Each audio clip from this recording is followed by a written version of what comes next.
একটি চিড়িয়াখানায় কিছু হাঁস ও খরগোশ রয়েছে। হাঁস ও খরগোশ মিলিয়ে মোট মাথা আছে 160টি ও পা আছে 450টি। চিড়িয়াখানায় কতগুলি খরগোশ রয়েছে? উত্তর: ধরি চিড়িয়াখানায়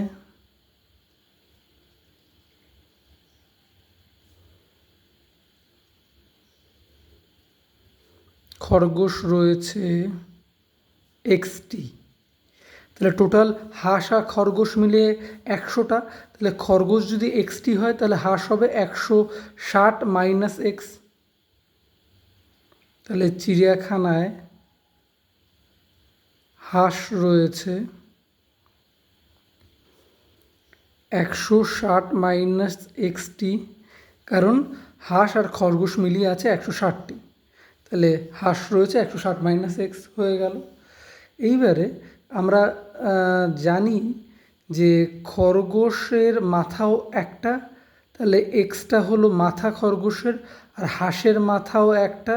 তাহলে এখানে 160 মাইনাস এক্সটা মাথা, আর এখানে টোটাল আছে এক্সটা মাথা। অতএব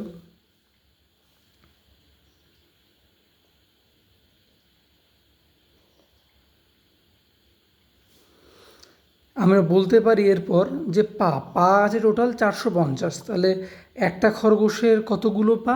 4টে পা। তাহলে চিড়িয়াখানায়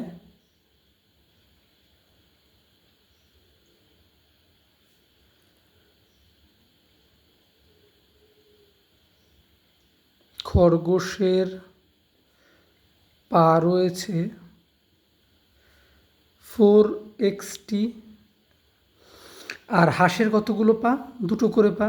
তাহলে হাঁসের টোটাল পায়ের সংখ্যা 2 ইন্টু টোটাল যতগুলো হাঁস, অর্থাৎ 160 মাইনাস এক্স। চিড়িয়াখানায়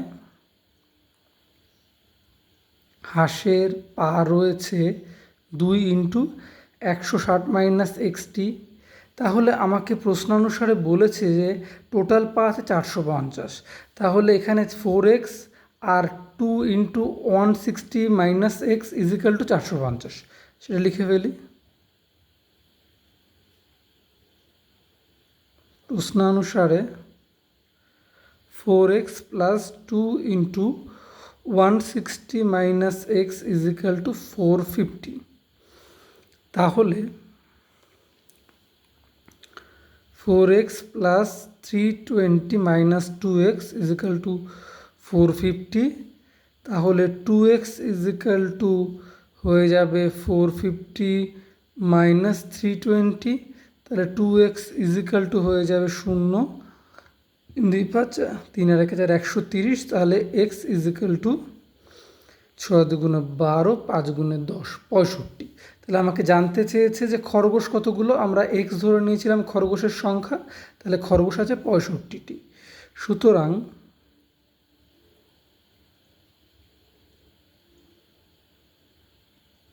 খরগোশ রয়েছে 65টি, অ্যান্সার।